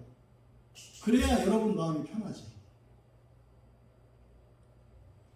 예수님이 좀 고생을 좀 덜하고 덜 아파야 여러분이 마음이 편하지. 근데 철없는 아이들이 부모님을 그렇게 생각을 해요. 부모님은 밥을 안 먹어도 배가 안 고프고, 부모님은 맛있는 음식을 봐도 먹고 싶지 않고, 부모님은 돈이 많아도 돈 쓰기 싫다고 생각해요. 왜요? 맨날 맛있는 거 먹을 때 엄마는 나 먹기 싫어 뭐 이러니까. 또 엄마를 이렇게 보면은 항상 돈이 많은데도 보면은 뭐 이렇게 돈을 안 써, 아껴. 그러니까요, 돈 쓰기 싫은 줄 알아요. 근데 왜 돈 쓰기 싫은 줄 생각하지 못하냐면, 나한테는 막 사주거든요. 그러니까 엄마는 취미가 나한테 뭐 사주는구나, 나 사주는 게 무지 좋은가 보구나, 엄마는 원래 사기 싫어하는데 나 사주는 걸 좋아하는 거구나, 이렇게 철없는 애들이 생각을 하죠. 철이 들면 어떻게 생각해요? 그렇게 귀하게 여기는 것을 나를 위해서는 아낌없이 퍼주셨구나, 이렇게 맛있는 것까지 참으셨구나. 철 들면 부모의 마음을 아는 거죠. 그러니까 그리스도인들이 철이 안 들어요. 왜? 예수님이 고생한지를 몰라. 예수님은 그냥 하나님이니까 아무렇지도 않은 줄 알아. 그런 거 아니에요, 여러분. 예수님도 엄청 참으셨어요. 네? 우리 태어났을 때 확 엎어놓을까 말까 하는 것처럼 정말 버리고 싶었고요. 근데 그때마다 다 참으셨어요. 네? 베드로가 끌려가는데 예수님을 저주하면서 모른다고 부인할 때 저거를 그냥 벼락을 때려가지고 그냥 날벼락을 때릴까 하다가 많이 참으셨어요. 가룟유다가 팔러 가는 거, 저 잠깐 뭐 나가 전화 좀 하고 올게요. 나가는데 나 팔려고 하는 거 예수님 아셨거든요. 저거를 그냥 참으셨다고요. 예수님의 이런 인격적 사실적인 부분을 너무 간과하시면 안 돼요. 여러분, 예수님께서 하나님이시잖아요. 사람 중에서도 가장 흉악 무도한 자들이나 지는 십자가 향을 나를 대신해서 지셨잖아요. 네? 그냥 여러분이에요, 여러분. 저를 대신해서 지셨다니까요. 제가 예수를 맨 처음 인격적으로 믿은 게 이제 고등학교 2학년 때, 그날 예배 시간이 그게 나 때문이었더라고요. 예수님, 죽는 줄 알았어요. 저도 이렇게 착한 사람으로 살려고 나름대로 노력하면서 살았던 사람인데, 세상에 나 때문에 예수님이 그렇게 당하셨더라고요. 미치겠더라고요. 왜? 차라리 이럴 줄 알았으면 내가 그냥 지옥에 떨어지고 말지. 왜 죄 없는 예수님을 내가 살아가지고 왜 죄 없는 예수님을 그렇게 내 십자가에 못 박게. 나는 진즉에 진짜 죽었어야지. 태어나지 말았어야지. 굉장히 괴롭더라고요. 굉장히 괴롭더라고요. 나 때문에 죽었다고 예수님이. 그 사실이 믿어지고 안 하시니까. 여러분, 되게 끔찍한 거예요.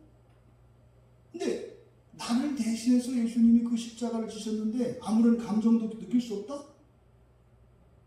예수님이 얼마나 부끄러우셨을지, 얼마나 지치고 힘들으셨을지 전혀 느껴지지 않는다? 여러분, 이게 얼마나 힘들었으면요, 마가복음 12장 36절에서 아버지여, 아버지께서 모든 것이 가능하니 이 잔을 내게서 옮겨주십시오 그러잖아요. 하기 싫다는 거예요. 왜요? 너무 힘드니까. 근데요, 진짜 하기 싫었던 거를 하신 거라니까요, 십자가 지는 게.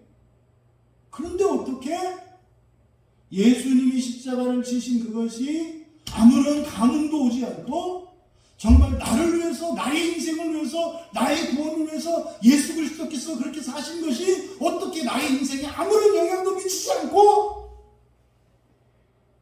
주님과 상관없이 살 수 있냐 이 말이에요. 왜 그래요? 예수님은 그냥 하나님으로 붕 뛰어나요. 왜요? 죄가 살려고 그러는 거예요. 죄가 살아남으려고.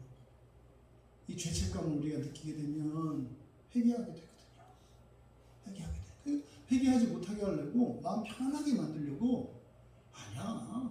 예수님은 금강불개지차라서, 또 예수님 마음은 바닥치 넓어서 괜찮았어. 뭘 괜찮아요. 네? 십자가 위에서 저들의 지금 모르고 하는 짓이니까 용서해 주세요 할 때 예수님의 마음은 바닥같이. 웃기지 마세요. 미워 죽겠어요.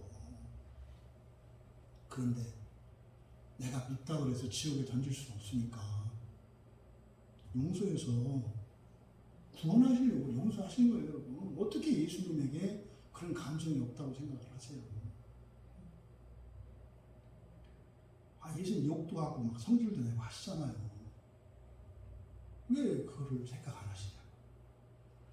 그러면 이렇게 우리가 예수님이 십자가를 지셨던 그것이 부끄러움까지도 여기서 가볍게 여기다. 그래서 이거를 개의치 아니하시고가 아니라 가볍게 생각하다 이렇게 해야 돼요. 그래서 카타 프로네오라는 말을 개의치 않다라고 하기보다는 가볍게 여기셨다 이렇게 하셔야 돼요. 가볍게 여기셨다. 가벼운 게 아니에요. 가볍게 여기신 거예요. 왜 이렇게 얘기했어요? 부활의 영광이 너무나 크기 때문에.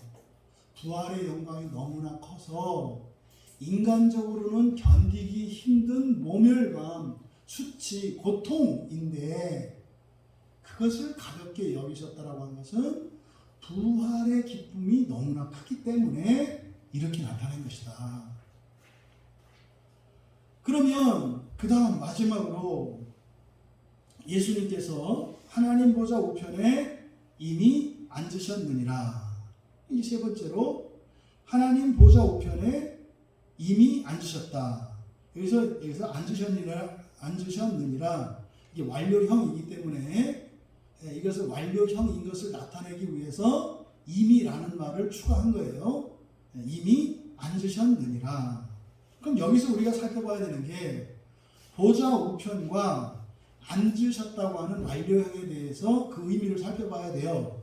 그러면 왜 보좌 우편이라고 하셨는가? 이 보좌는 하나님의 보좌죠. 하나님의 영광의 자리예요.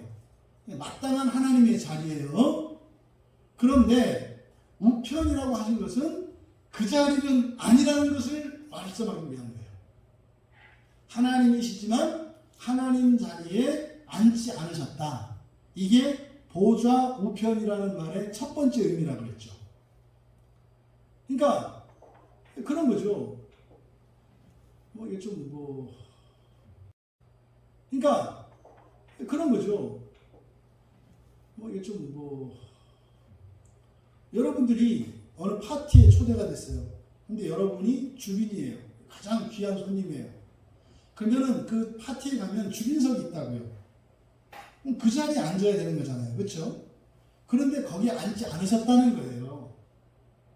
거기 앉지 않으셨다는 거예요. 그런데 그러니까 거기 앉지 않았다고 해서 주빈이 아닌 건 아니다 이 말이에요. 이게 종종 예전에 이제 그 결혼식에서 주례를 이제 서면 보통 예식장에 주례의 주차 자리가 따로 있어요.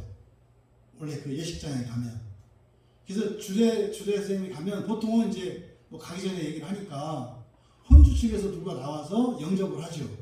그래서 주차 자리가 이렇게 마련이 되어 있어요. 그건 그 주례를 높이기 위한 게 아니라 주례를 해야 되니까 예식이 늦어지면 안 되잖아요. 근데 이제 목회자들이 이제 주례를 서게 되면 종종 그 주례석으로 가면 차 빼라고 하는 얘기를 들어요. 왜냐하면 이제 차 때문에 그래요. 차 때문에. 대부분 세상에서 주례를 쓰는 사람들은 상대적으로 좀 괜찮은, 그러니까 이게 재상이나 이렇게 괜찮은 사람들이 이제 주례를 하기 때문에. 근데 특히 이제 부목사들은 변변치가 않잖아요. 차도 좀 썩음썩음하고 세차도 안 되고. 근데 감히 주례 선생님이 그 설 자리, 그 주례 자리에 차가 들어오면 막는다고요. 그지? 아, 제가 주례인데요? 그러면 이제 머쓱하게, 그러시네요? 되시죠? 이제 이런 거죠, 이런 거. 그렇게 갔다 그래서 그 사람이 주례가 아닌 게 아니에요. 그런 거예요. 예수님이 하나님 보좌 우편에 앉으셨다라고 하는 것은 하나님이신데 하나님의 영광의 자리에 앉지 않으신 거예요. 이거를 그래서 빌립보서 2장 6절에서 뭐라 그래요? 그는 하나님의 본체시나, 그렇죠? 하나님이라는 거예요. 본체시나 하나님과 동등됨을 취할 것으로 여기지 않았다. 이 말이 정확하게 보좌 우편에 앉으셨다는 말의 설명이에요. 빌립보서 2장 6절의 말씀. 그러함에도 불구하고 사실 보좌 우편은 없어요. 그런다 그랬잖아요. 보좌 우편 그러니까 좌청룡 500호 그래서 오른쪽은 원래 영의정이니까 성부 하나님, 성자 하나님, 성령 하나님. 그래서 이 앞에다가 의자 3개로 와요. 성부 하나님이 그러면 이제 목사야. 그럼 자기가 성부 하나님인가? 그 다음에 여기는 수석 장로. 이제 수석 장로들이 다른 장로가 이 자리에 앉으면 난리 납니다. 왜? 이 오른쪽은 수석 장로 자리거든. 그리고 여기는 이제 다른, 이제 기도하는 장로. 이렇게 해서 좌청룡 500호를 해. 그 말도 안 되는 소리죠. 하나님을 어떻게 생각하고 그러는 거예요. 그래서 보좌 우편이라는 건 따로 있는 게 아니에요. 그냥 보좌는 하나예요, 하나. 보좌. 그런데 앉으셨다 그랬죠. 앉으셨다. 완료형이라고 했어요. 그러니까 이거는요, 이미 창세 전부터 예수님은요 보좌 우편이셨다는 걸 나타내요. 창조 때부터. 그러니까 태초에 하나님이 천지를 창조하실 때부터 예수님은 한 번도 하나님의 영광의 자리에 앉으신 적이 없어요. 네? 언제 앉으세요? 요한계시록 끝에 새하늘과 새 땅이 열릴 때 드디어 앉으세요. 요한계시록 22장에 1절과 3절에 보면 거기에 하나님과 그 어린 양의 보좌, 그래서 보좌가 하나가 돼요. 하나님과 어린 양의 자리가 따르면 복수형이 되겠죠, 보좌가. 그죠? 근데 거기는 하나가 돼요, 그냥. 하나님과 어린 양의 보좌, 한 보좌예요, 한 보좌. 그래서 그 보좌에는 성부, 성자, 성령 하나님이 그냥 그 앉으시는 거예요, 그 앉으시는 거예요. 근데 천지를 창조하실 때부터 예수님은요, 사람이 되시기로 이미 작정하셨었고요. 언제까지? 사람이 완성할 때까지. 그래서요, 사람 노릇하시면서 살기로 그때부터 이미 결정되셨었다는 거예요. 이 완료형이 가지고 있는 그 의미입니다. 그래서 예수님도 부활을 기다려요. 지금도 예수님이 부활을 기다리세요. 지금도. 하늘의 성도들도 기다려요. 지금 여러분 주변에 수많은 그 증인들의 구름대가 있다고 그랬죠? 다 부활을 기다려요. 다. 얘도 부활을 기다려요. 내가 부활했다면 꺾여서 꽃꽂이가 돼서 좀 이따 말라 죽지 않고 영원히 살 텐데 얘도. 이 세상의 모든 것들이 다 부활을 기다려요. 그래서 바로 예수님이 하나님 보좌 우편에 이미 앉으셨다는 것. 그럼 보세요.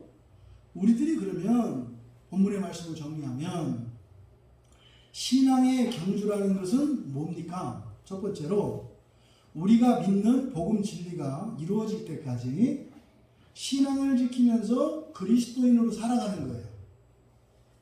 그냥 간단하게 얘기해서.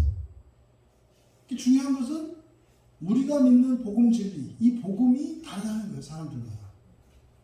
여기서 말하는 복음은 뭐예요? 부활의 복음을 말하는 거예요. 부활.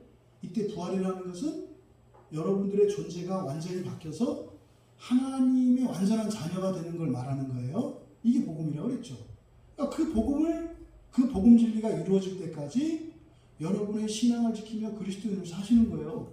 이게 신앙의 경주예요. 그러니까 뭐예요? 지금까지 사신 대로 사시면 된다 이 말이에요. 네? 두 번째로, 그러면 경주하는 거니까, 네? 경주가 달려가는 거니까, 네? 그럼 어떻게 사는 게 경주하는 건가? 이걸 뭐라고 했어요? 히브리서 기자가 인내하는 거다 그랬죠. 인내하는 거다. 그럼요, 그리스도인으로 사는데 우리들이 봐보세요. 띄엄띄엄 살잖아요. 네? 그리스도인으로 살았다 안 살았다 뚜 여기서 나오는 게 몰수고, 이 몰수고는 이게 딱 우리 그리스도인들의 삶이라.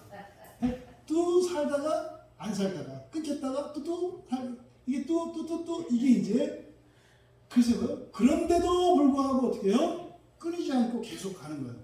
또 해도 끊겼다 이랬다 끊겼다 이랬다. 그래서 사실은 인내한다라고 할 때 이게 작심삼일이에요. 작심삼일. 3일 살고 망가지고 또 작심하고 또 망가지고, 이게 인내예요. 인내. 인내는 멈추지 마라가 아니라 뭐예요? 포기하지 마라. 네? 끝까지 가는 거. 그러면 어떻게 인내하는 것인가에 대해서 사실 2절에서 말씀해 준 것을 가지고 우리가 그 인내에 적용을 하자면 어떻게 인내하는 것인가를 정리하면, 첫째, 예수님이 몸소 사신 삶을 배우며 따라서 살되 할 수 없지만 할 수 있도록 은혜를 구하며 인내하는 거예요. 그러니까요, 계속 하는 게 중요하다 이 말이에요. 예수님이 몸소 사셨던 그 삶을 배우면서 그것을 따라하려고 살아가요. 근데 할 수가 없어요. 하지만 포기하지 않고 할 수 있도록 은혜를 구하면서 인내하는 거예요. 두 번째로, 앞에 놓인 기쁨 대신 십자가를 주셨다 그랬잖아요. 그러니까요, 부활의 그 기쁨이에요. 그 부활의 기쁨, 여러분들은 하나님의 자녀가 됐는데 하나님의 자녀로서 누려야 할 영광과 기쁨이 있거든요. 근데 그러함에도 불구하고 여러분들이 현재의 삶 속에 하나님께서 구약 성경에 주시겠다고 약속한 약속들이 많잖아요. 요거에 대해서 이제 내일 아침에 그 아브라함에게 약속하신 그 복을 약속할 거예요. 그 약속이 구체적으로 뭔지 궁금하신 분은 내일 새벽 설교 들으시면 돼요. 그러니까 그 구약에 약속된 현세적이고 물질적인 복들이 있어요. 그건 이미 우리 앞에 놓인 거죠. 그렇죠? 그런 것들을 우리가 어떻게 해요? 그런 것들 대신에 오히려 고난과 부끄러움을 감당하며 자기 십자가를 지고 살며 인내하는 거예요. 그러니까 여러분이 가난해도 내가 어쩔 수 없어서 가난하다가 아니라 뭐 때문에 가난한 거다? 부활을 대신해서 가난한 거다. 여러분이 병들어 있어도 왜 병들어 있다? 그 부활을 위해서 내가 건강할 수 있는데 대신 아픈 거다. 그런데 이게 몇 번은 되는데 몇 번은 안 돼요. 계속 그 생각을 유지하면서 인내하는 거예요. 이걸 자기 십자가를 지고 산다 그러죠. 자기 십자가가 뭐예요? 부활을 향해서 가는 길이거든요. 그걸 부끄러움과 고난을 감당하며 그 부활을 향해서 살며 인내하는 것. 세 번째로는요. 예수님이 보좌 앞에 앉으셨다. 완료형을 썼죠. 여러분도 이미 부활이 약속되어 있다는 사실을 믿으면서 인내하는 거예요. 이미 부활이 약속되어 있다는 것을 믿으면서 인내하는 거예요. 그러니까 구원의 확신이 있습니까? 이게 말도 안 되는 소리인 거죠. 구원의 확신이 있습니까? 누가 물어보면 뭐라 그래야 돼요? 네 구원이나 이루면서 사세요. 이렇게 하면 되는 거예요.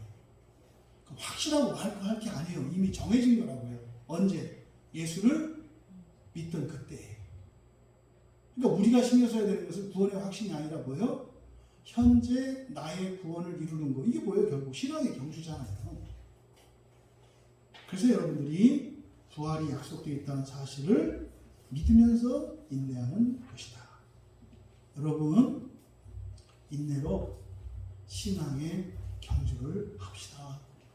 그래서 이 말씀이 여러분의 인생을 좀 이렇게 잘 정리하고 정돈이 되어서 이렇게 이러저런 문제, 과거의 문제, 미래에 대한 염려, 현재의 여러 가지 어려움들, 이것이 잘 정돈되어서 정말 부활의 소망을 가지고 살아가는 그 신앙의 경주를 하시기를 주님의 이름으로 축복합니다.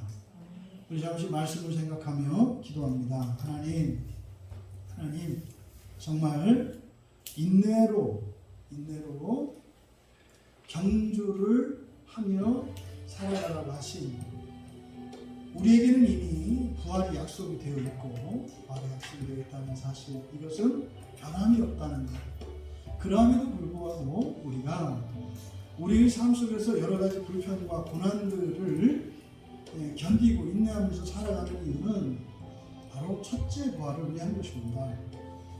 하나님, 정말 일이 내 뜻대로 안 되고 또 내가 감당할 수 없는 어떤 사건들이 터져서 불안하게 만들 때 거기에서 원인을 생각하고 그로 인해서 어떤 일이 일어날까 생각하는 게 아니라 내가 왜 이런 일을 당하는 것인지 생각나게 해주십시오. 그래서 그러한 고난이 내 첫째 부활에 유익하게 쓰인다면 그 고난 자체가 또한 나에게 유익한 것입니다. 그래서 오히려 앞에 놓여 있는 기쁨 대신에 나 스스로 그런 고난과 불편을 감당하고 살아가는 사람이라는 것을 늘 생각하게 해주십시오. 지금껏 내가 그렇게 원망하고 불평하고 염려했던 그런 상황과 순간들 앞으로는 넉넉히 이기게 해주시고 오히려 그것을 기뻐하고 그런 순간에도 감사할 수 있도록 이 시간 나의 이 누수를 바꿔주시고 나의 마음을 기경해 주셔서 지금까지 살아보지 못했던